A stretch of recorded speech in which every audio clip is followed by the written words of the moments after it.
Mən bir tarixi hadisəni yadınıza salım və fikrimi də bu fikirlə tamamlamaq istəyirəm.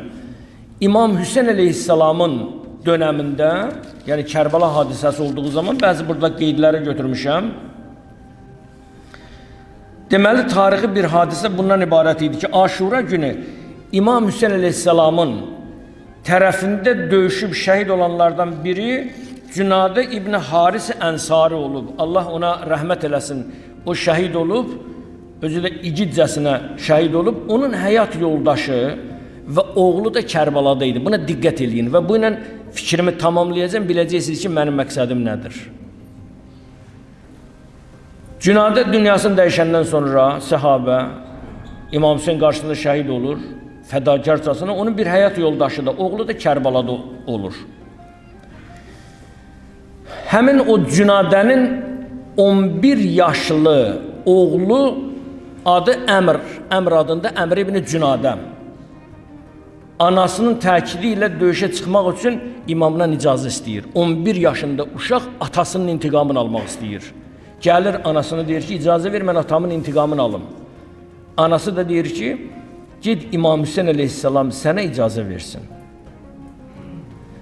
Gəlir İmam Hüseyin əleyhissalamın huzuruna və imamdan icazə istəyəndə imam buyurur, uşağın atası şəhid olub.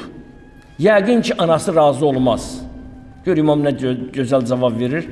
Anası deyir, ged imamdan icazə al. İmam da buyurur ki, uşağın atası, yəni Əmrin atası Cünadə şəhid olub, yəqin onun anası razı olmaz. Əmr ibn Cünadə belə cavab verir. Ey Peyğəmbər nəvəsi, 11 yaşı var. Elə məni şəhadət meydanına göndərən anamdır. Ürəklə mən gəlmişəm.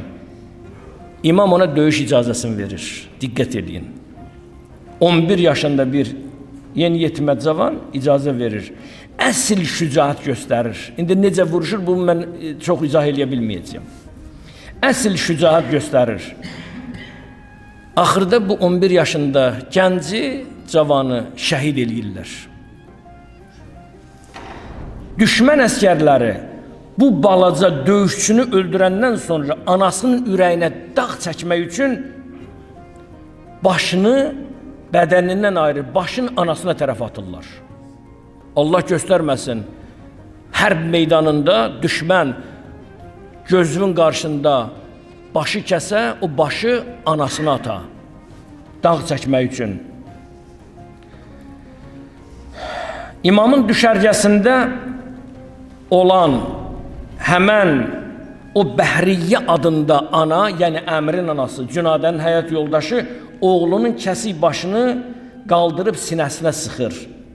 Onu ilə vidalaşandan sonra deyir, ey gözümün nuru, qəlbimin işığı, mənim əziz sevgili balam, sənə südüm halal olsun, sənə südüm halal olsun ki, sən ki, atavın qanın və haqqın, ədalətin yolunda belə şəhid oldun, o başı götürür, atır düşmənə.